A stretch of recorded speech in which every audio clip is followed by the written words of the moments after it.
Hello everyone, আসসালামু আলাইকুম। আমি আজকে ভীষণ মজার একটি রেসিপি শেয়ার করব আপনাদের সাথে।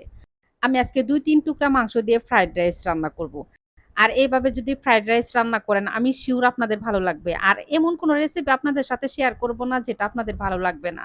তো ফ্রাইড রাইস রান্না করার জন্য আমি প্যানের মধ্যে সয়াবিন তেল দিয়ে দিব। তেলের মধ্যে দিয়ে দিব পেঁয়াজ কুচি আর দিয়ে দিব কাঁচামরিচ। আর দিয়ে দিব সামান্য একটু আদা রসুন বাটা। আদা রসুন তেলের মধ্যে ভেজে নিয়ে দিয়ে দিব টমেটো। টমেটো আমি একটু বড় করে কাটছি। তো একদম ছোটও না আবার একদম বড় না। তো টমেটো একটু তেলের মধ্যে ভেজে নিয়ে দিয়ে দিব স্বাদ মতো লবণ আর দিয়ে দিব 1/2 চামচ হলুদের গুঁড়া। তো ওইগুলো আমি তেলের মধ্যে একটু ভেজে নিব। ভেজে নিয়ে এখন আমি দিয়ে দিব এখানে ৪ টুকরা মাংস।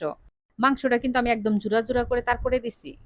ফ্রাইড রাইস রান্না করার জন্য এখানে আমি ৪ পিস মাংস দিয়েছি। আপনারা চাইলে বেশি করেও দিতে পারেন বা কমিয়েও দিতে পারেন। কিন্তু মাংসগুলা জুড়া করে দিবেন। এতে করে দেখবেন যে ফ্রাইড রাইসটা খেতে বেশি ভালো লাগে। টমেটো, পেঁয়াজ, মরিচ আমি তেলের মধ্যে ভেজে নিয়ে আমি কিন্তু বাদ দিয়ে দিয়েছি। আমরা যে রেগুলার ভাত খাই, ঠিক আমি সেই ভাতটাই কিন্তু দিয়েছি। তো এভাবে ফ্রাইড রাইস একদিন রান্না করবেন, তারপরে খেয়ে আমাকে কমেন্ট করে জানাবেন যে আসলে এটা খেতে কেমন। আমি কিন্তু এখানে কোন রকম মসলা দেই নাই। আপনারা চাইলে যেকোনো মসলা দিতে পারেন। তো এখন আমি দিয়ে দিব ধনিয়ার পাতা। আর এখানে কিন্তু অবশ্যই ধনিয়ার পাতা দিবেন। ধনিয়ার পাতা দিলে তো স্বাদটা দ্বিগুণ বেড়ে যায়। দেখতেই পারতেছেন আমি কিন্তু একবারে অল্প করে রান্না করছি। কি বলব নামানোর সাথে একদমই শেষ। তো পরে মনে হলো যে বেশি করে রান্না করলে হয়তো সবথেকে বেশি ভালো হতো। যাই হোক এরপরে যদি রান্না করি ইনশাআল্লাহ বেশি করেই রান্না করব।